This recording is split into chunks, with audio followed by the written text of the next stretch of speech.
Uns podem tudo e os outros não podem nada. Eu vou dizer aqui uma frase que foi dita em janeiro, na Alma Serpa Pinto, que é muito interessante, que é, abre aspas, o país não se preparou para a entrada intensa de trabalhadores estrangeiros, e estou a falar do nosso SNS, do nosso sistema educativo e da habitação. Esta frase não foi o André Ventura que disse, não foi o Luís Montenegro que disse, não foi o Paulo Núncio que disse, foi o Pedro Nuno Santos.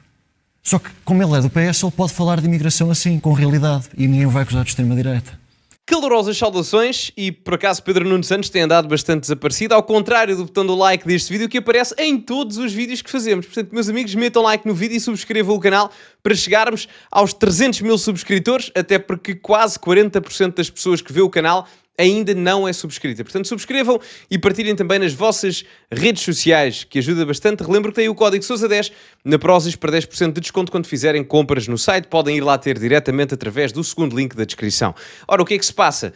Sebastião Bugalho, em entrevista, fez alguns comentários sobre a questão da imigração e das alterações à lei de estrangeiros e da nacionalidade, onde teceu duras críticas, eu diria até em termos de comunicação social, em determinado aspecto, mas também à forma como se faz as narrativas políticas em Portugal neste momento. Portanto, sem mais demoras, vamos começar. Vamos começar pelas mudanças à lei dos estrangeiros. O Governo conseguiu aprovar o que queria com o voto a favor do Chega. Pela esquerda, pelo contrário, foi acusado de ter muita pressa. Até a Iniciativa Liberal recuou e ficou-se pela abstenção. E, de facto, foi tudo aprovado muito rápido, em menos de um mês, o que é raro. Está a dar todo o Governo para esvaziar André Ventura o mais rapidamente possível? Eu percebo essa leitura, porque de facto o Chega começou a falar de imigração antes de um tempo em que ela estava presente no debate público, ainda que de uma forma, no meu entender, pouco acertada a quem quer resolver os problemas relacionados com a imigração. Nós ouvimos mais vezes o Partido Chega a falar dos problemas e muito pouco a falar das soluções, como aliás o seu sentido de voto na legislatura anterior provou, inclusivamente na Unidade Especial de Polícias, que agora acabou a viabilizar. Mas isto para lhe dizer, já estava no programa da AD, que foi a votos e que saiu vencedor nas legislativas de maio, já estava tudo o que foi feito agora. O pacote legislativo relacionado com a imigração, esta unidade especial de polícias para controlar as fronteiras e também a alteração à lei da nacionalidade. Mesmo para quem não está no Governo, nem sequer na Assembleia da República, que é o meu caso, era fácil intuir que isso seria das primeiras iniciativas do Governo assim que tomasse posse. Das primeiras, não Sim, teria necessariamente... Não só pela urgência do tema, porque havia problemas para trás para resolver. É de facto urgente, também detecta isso, ou é estratégia política? Não. Só antes do Sebastião Bugalho responder aqui, queria dar aqui algumas notas relativamente ao que é dito. Claramente o Sebastião Bugalho tem que puxar a brasa à sua sardinha, porque tem que defender o lado político da AD e, portanto, fazer uma diferenciação das suas propostas, da AD no caso, relativamente ao Chega. Isso é normal e, portanto, há aqui uma espécie de crítica. Agora, claramente houve uma aproximação ideológica da AD ao Chega. Mas isso é óbvio. Se quiserem fazer uma análise comparativa, vão ver discursos de Luís Montenegro em 2023 e vão ver discursos de Luís Montenegro neste momento, em 2025, quando se passaram praticamente 2 ou 3 anos desde o início do seu mandato como presidente do Partido Social Democrata. E a diferença é abismal. Se Luís Montenegro, em 2022 ou 2023, dissesse algumas das coisas que hoje em dia no Parlamento diz agora, era considerado extremista. Eu relembro que algumas das medidas apresentadas pela AD, agora, em determinada perspectiva da matéria legislativa, ultrapassaram o Chega pela direita, nomeadamente na lei da nacionalidade. O Chega propunha o aumento da lei da nacionalidade para 6 anos, de 5 para 6 anos, para os cidadãos da CPLP, e o Governo queria 7, ou seja, o aumento do Governo até era maior que o do Chega. Portanto, nesse aspecto até houve um aumento mais significativo. Eu pessoalmente não concordo com um nem com o outro, eu acho que o aumento até deveria ser maior para 10 anos, mas enfim, isto para vos dizer que o mérito que o Chega tem a nível do debate não lhe pode ser retirado de todo. Obviamente que as pessoas da AD não podem dizer que efetivamente está a haver uma aproximação, mas é óbvio que houve. É óbvio que houve. Aliás, houve porque Luís Montenegro e o PSD perceberam, olhando também para os resultados eleitorais na Europa, que se não houvesse esse puxar para a direita, o PSD ia ser engolido de cebolada. Foi o que aconteceu, por exemplo, em França. O ensemble do Macron, que partilha aquele espaço ali do centro, centro-direita, centro-esquerda, mais ao meio, no Parlamento francês, foi, entre aspas, comido em termos de voto popular comparativamente ao Rassemblement National de Marine Le Pen. E aconteceram em outros parlamentos também. E em sondagem, já agora no Reino Unido, onde o Reform UK do Nigel Farage está em primeiro, em termos de voto popular. Portanto, o PSD percebeu isso e houve claramente uma aproximação, por proveito político também, obviamente, porque senão não ganhavam, mas eu diria que acaba por ser uma necessidade que a população pediu, daí o Chega ter aumentado 10 deputados. Repara, eu percebo que as pessoas que não se revêem nas propostas do governo as tentem colar ao Chega porque é o partido, como é mais controverso, que mais facilmente desvaloriza essas propostas. Mas olhando até para as frases... Não as desvaloriza, votou a favor. Não, desvaloriza no sentido moral, torna-as mais polémicas, não é? Portanto, desvaloriza a validade ou o valor da proposta. Ele tem razão. Mas eu acho que não tem nada a ver com isso, sinceramente, porque nós olhamos para problemas que vinham do governo anterior, tivemos mais de 1 milhão de imigrantes a entrarem durante os 8 anos do PS e praticamente não tivemos um debate público sobre isso. Se formos a favor ou se formos contra, não houve debate público praticamente sobre isso. Quem tentou fazê-lo em 2015 foi prontamente acusado de xenófobo, racista e de extrema-direita, eu lembro-me. Quem foi criticar a alteração do enquadramento legislativo foi logo acusado disto, portanto não podia haver debate. E o que é facto é que houve uma série de dependências processuais que prejudicaram a segurança dos imigrantes e também do Estado português. Eu vou dizer aqui uma frase que foi dita em janeiro, na Alma Serpa Pinto, que é muito interessante, que é, abre aspas, o país não se preparou para a entrada intensa de trabalhadores estrangeiros, e estou a falar do nosso SNS, do nosso sistema educativo e da habitação. Esta frase não foi o André Ventura que disse, não foi o Luís Montenegro que disse, não foi o Paulo Núncio que disse, foi o Pedro Nuno Santos. Só que, como ele é do PS, ele pode falar de imigração assim, com realidade, e ninguém o vai acusar de extrema-direita. Eu acho que já está-se a tornar consensual, ou quase que se tornou consensual a dado momento, que este problema tinha que ser resolvido. É assim, eu concordo esta parte final na íntegra com o Sebastião Bugalho. Aliás, na altura o Pedro Nuno Santos, até a Ana Gomes, na altura em que o Pedro Nuno Santos disse isto, a Ana Gomes, eu pensava que ela até ia concorrer aos Jogos Olímpicos, que tal foi o mortal ideológico que ela conseguiu fazer para depois defender uma política mais restritiva a nível da imigração.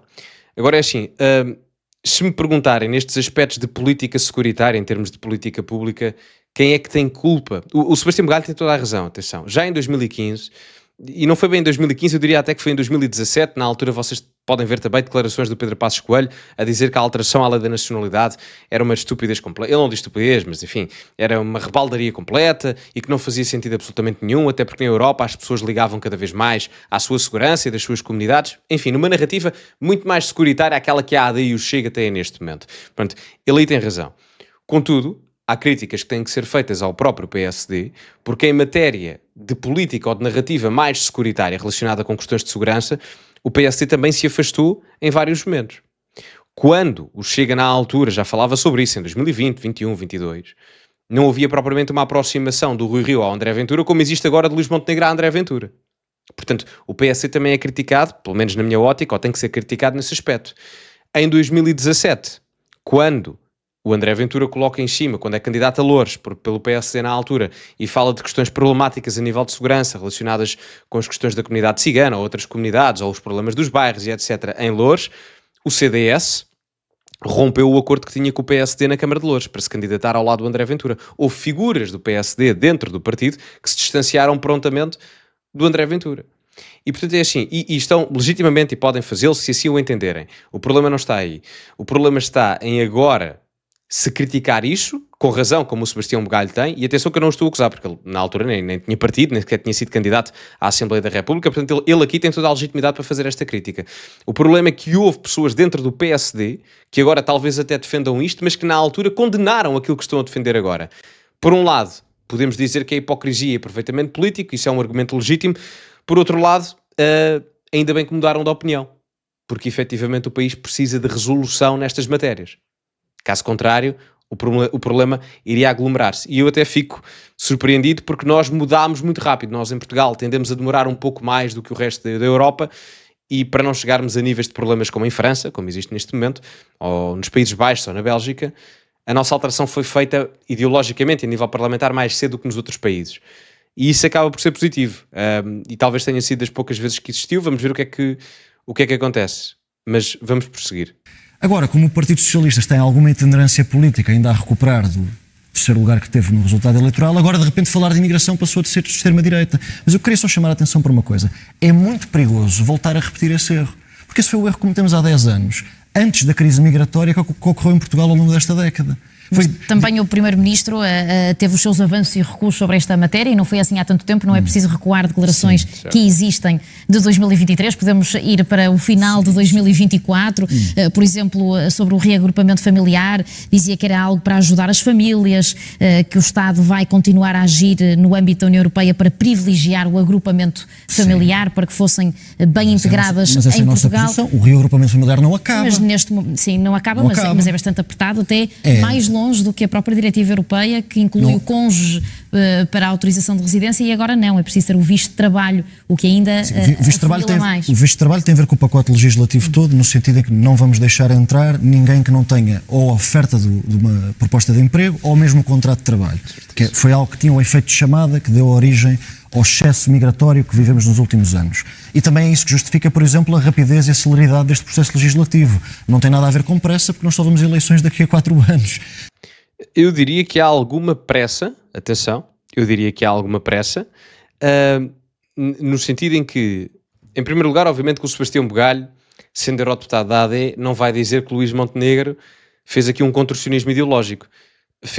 Claramente fez. A Nelma Serpa Pinto coloca bem essa questão, mas se querem que vos diga, ainda bem que fez.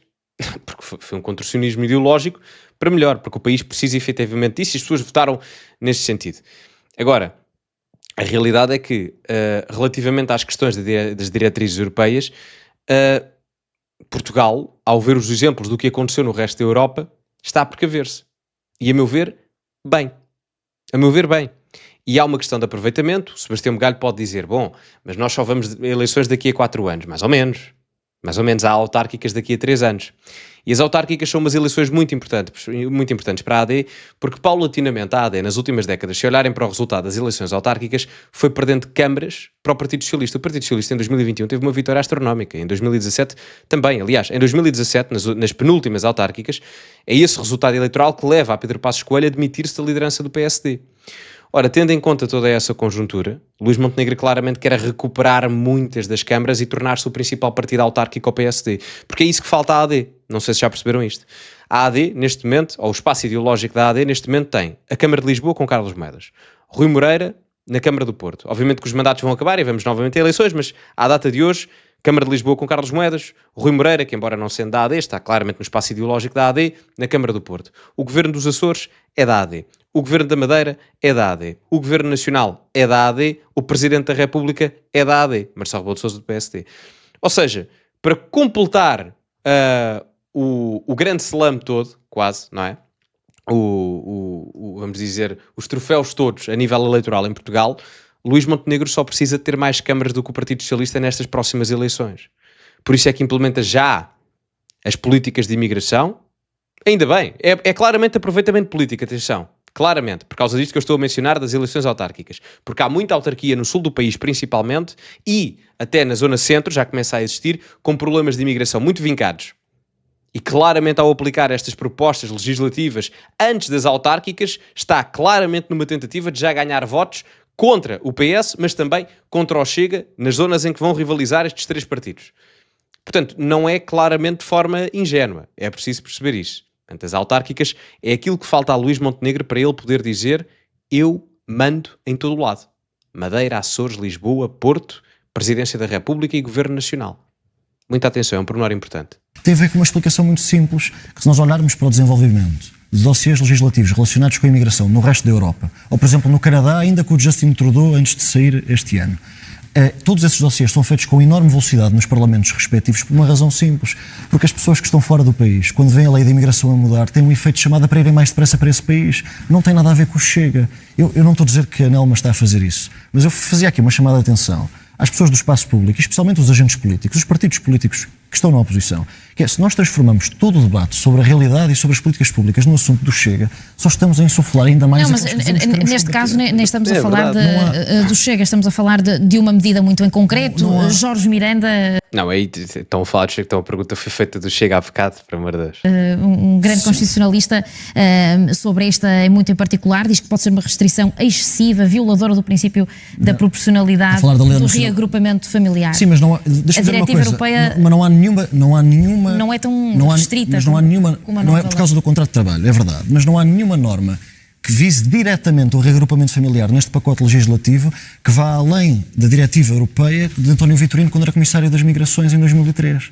E ele depois foi para as Nações Unidas. É um homem cônjuges, neste momento, têm que ter um visto de trabalho para entrar em Portugal. Mas quando se permitiu a entrada... Tal como um filho de 18 anos. Mas quando se permitiu a entrada de imigrantes sem contrato de trabalho, aquilo que se deu origem foi uma falência do Estado Social português e da nossa capacidade de controlar o fluxo migratório. Portanto, não podemos repetir esse erro. Mas o Sebastião, na sua ótica, parece-lhe justo complicar a vinda de um idoso que precisa de ajuda ou de um filho de 18 anos, mais uma vez, ou até do próprio cônjuge? Antes do Sebastião Bugalho responder, quero só dar uma nota do que ele próprio mencionou há bocado. E que está completamente correto. E parece-me que a Espaços AD já percebeu isso. Já percebeu. Porque até no Parlamento, se vocês prestarem atenção, não tem havido assim tantos bate-bocas entre o Chega e a AD. Também não convém ao Chega neste momento. Nem um nem o outro. Porque estamos numa altura de concordância e tal, a aprovar as propostas do IRS e da imigração. Ou seja, eu diria até, e é uma conjuntura rara, que o AD e o Chega neste momento ganham mais em colaborarem mutuamente do que propriamente em estarem às turras. Nesta conjuntura, pelo menos nos próximos tempos, eu diria que funciona assim. E acho que tanto o Hugo Soares, o Montenegro, o próprio André Ventura, já perceberam isso. Já perceberam isso. E, portanto, aqui até acaba por ser uma visão quase de multilateralismo, em que ambos ganham, muito honestamente. Mas o foco nem é esse. O foco é quando o Sebastião Bugalho diz, quando nós monopolizamos o discurso à volta do Chega e não sei o quê, quem ganha com isso é o Chega. Mas é mesmo. Eu estou sempre a dizer, epá, quando aparece aqui a malta na comunicação social, ou se vocês quiserem, a criticar o Chega, e às vezes é só porque sim, epá, é mais 100 votos para o Ventura. É mais 100 votos para o Ventura. Porque às vezes até se torna descabido. Um debate que nem tem necessariamente a ver com o Chega, acaba por ter lá o Chega dentro, quando às vezes até é um bocado... Enfim, descabido, não é? E atenção, pode ter o Chega, não é questão de ser o Chega ou não, não é? Há muita coisa legislativa do Chega que eu aprecio, como sabem. Não é essa a questão. É a questão em que às vezes é mesmo só descontextualizado. E o Sebastião Bugalho já percebeu isso. Isso dá votos ao Chega. Mas dá mesmo, dá mesmo. Eu diria que o André Ventura é um político muito astuto a nível da sua oratória, da qualidade política que tem, isso é inegável. Luís Montenegro também. Mas eu diria que o Chega e a AD ganharam votos de forma diferente. Luís Montenegro porque é astuto politicamente, sem dúvida, mas porque há um desgaste do Partido Socialista e esse eleitorado mais ao centro vê a AD como uma opção viável para essa substituição da inviabilidade do PS. Já André Ventura é um político de ruptura e quem está mais descontente vê também em André Ventura uma representação desse descontentamento, mas também alguma solução. Porque acham que Luís Montenegro não é suficiente para a alteração que o país precisa. Mas Ventura tem até um acréscimo neste aspecto, que é o facto de ter tido tanta pressão mediática contra ele que isso até lhe acabou por capitalizar votos. Quase o quanto mais me bates, mais eu gosto de ti. Ou quanto mais me bates, mais votos eu tenho, no caso. E o Sebastião Bugalho faz uma boa análise. Muito honestamente, parece-me realista. Eu percebo do nosso ponto de vista, enquanto seres humanos, quer dizer, nós também não podemos esquecer que se tratam de pessoas, e sobretudo nós, aqui falo de nós no PSD, na AD, quando dizemos que somos de centro-direita, que somos o partido dos empreendedores, o partido dos inovadores, o partido do risco, das pessoas que correm riscos para fazer o seu negócio, também temos que ser ao mesmo tempo o partido que valoriza esta gente, que atravessa continentes, línguas diferentes, que vai para longe da sua família, à procura de uma oportunidade melhor para a sua vida. Obviamente que não podemos incorrer no risco de desumanizar os imigrantes quando lidamos com os problemas relacionados com a imigração. E quem fala muito nesse equilíbrio é o Presidente da República, que esta noite disse que vai analisar muito bem este diploma. Do PSD. Exatamente, nem por acaso. Diz que não pode ser nem 80 nem 8, foi a expressão que usou esta noite. Diz que vai estar muito atento ao equilíbrio e nunca esquecendo a necessidade de imigrantes que Portugal tem. Parece-lhe que a probabilidade de veto que ainda vai para as mãos do Presidente, naturalmente, é grande? Não, porque como lhe digo, não há... toda a gente, ou muita gente, no meu entender, demasiada gente está a dizer no espaço público e no espaço político que isto é uma cedência à extrema-direita, que é a agenda da extrema-direita, só que não falar nem resolver este assunto... O Sebastião está sempre a falar da extrema-direita. As pessoas têm que perceber que acabou de falar do Presidente da República. Que não falar nem resolver este assunto, aquilo que provocaria era a ascensão ainda mais da extrema-direita, que era não resolver este assunto. Então estes assuntos têm que ser resolvidos, e não é só pelos erros do passado. E termina aqui. É assim, voltamos à conversa da extrema-direita. O Chega não é extrema-direita nenhuma. Acho que até é perigoso denominar o Chega como extrema-direita. Os partidos de direita radical, eu dou sempre este exemplo, os partidos de direita radical no leste europeu são, eu não quero dizer tremendamente, se calhar uma uma palavra muito forte, mas significativamente bem mais radicais do que o Chega. A extrema-direita, ela existe. Não existe é no contexto parlamentar português. A extrema-direita é outra coisa. Coisa diferente daquilo que o Chega é e representa e se assemelha. Portanto, podem dizer direita radical, academicamente está correto, se quiserem denominar outra coisa qualquer. Acho que isso acaba por ser problemático. A nível académico, depois as opiniões das pessoas podem divergir, tudo bem. Mas a nível académico o que acontece é que o PCP, o Bloco de Esquerda e o Chega enquadram-se na mesma veia partidária de partidos radicais. Dois à esquerda, não é? O PCP e o Bloco de Esquerda, e o Chega à direita. Ou seja, por via académica da perspectiva pública e analítica, a extrema-direita e a extrema-esquerda não existem no Parlamento português, não é? Portanto, existem partidos de direita radical e partidos de esquerda radical. Embora eu acho que tenham depois concepções diferentes, na minha opinião pessoal, na forma como se expressam, mas também na forma ideológica. Mas também não é o tópico do vídeo, era só esta à parte. Aqui nesta parte final, a Nelma Serpa Pinto coloca uma questão que é: mas deverá ser negado a um idoso ou uma criança que precise de ajuda? É assim, na questão humana, e eu gosto de separar as questões, não é? Na questão política, legal, jurídica, seja o que for, com a questão humana. Eu na questão humana, eu por mim ajudava toda a gente. Só que infelizmente o mundo não permite isso, não há recursos disponíveis para todas essas necessidades. E como não há possibilidade de fazer isso, até porque a nível nacional nós já temos pessoas que estão há anos à espera de consultas e de operações, nós temos que fazer uma hierarquia. E se essa hierarquia não for respeitada, é isso que leva à revolta e ao descontentamento das pessoas, e aquilo que por norma da análise leva a que partidos de protesto tenham mais votos, no caso o André Ventura. Ou seja, o que é que eu quero dizer com isto? Que se pudermos ajudar quem vem de fora, porreiro do ponto de vista humanista. A questão é que em muitas instâncias não temos essa capacidade. E, portanto, tem que ser dada prioridade. E prioridade a quem? Aos cidadãos portugueses, porque estamos em Portugal. Da mesma forma que se eu precisar de algum serviço público e for para outro país qualquer, eu terei que esperar porque os cidadãos nacionais desse outro país têm prioridade relativamente a mim, porque o país, numa primeira instância, é claramente deles, não é? Portanto, em Roma ser romano. A realidade é essa. Portanto, compreensão humanista, claro, mas também é preciso compreender que na realidade prática tem que haver aqui algum sentido hierárquico, porque senão todos perdem no final do dia. Porque não há essa organização que é necessária, a meu ver, aliada a uma perspectiva humanista, que eu acho que toda a gente deve ter, independentemente de ser de esquerda ou de direita, não é? Mas enfim, digam-me a vossa opinião nos comentários, metam like no vídeo, subscrevam o canal, partilhem também nas vossas redes sociais. Ficamos por aqui. Código Sousa10 na Prozis para 10% de desconto no segundo link da descrição. Muito obrigado a todos e, como é habitual, acima de tudo, cultivem-se e até à próxima.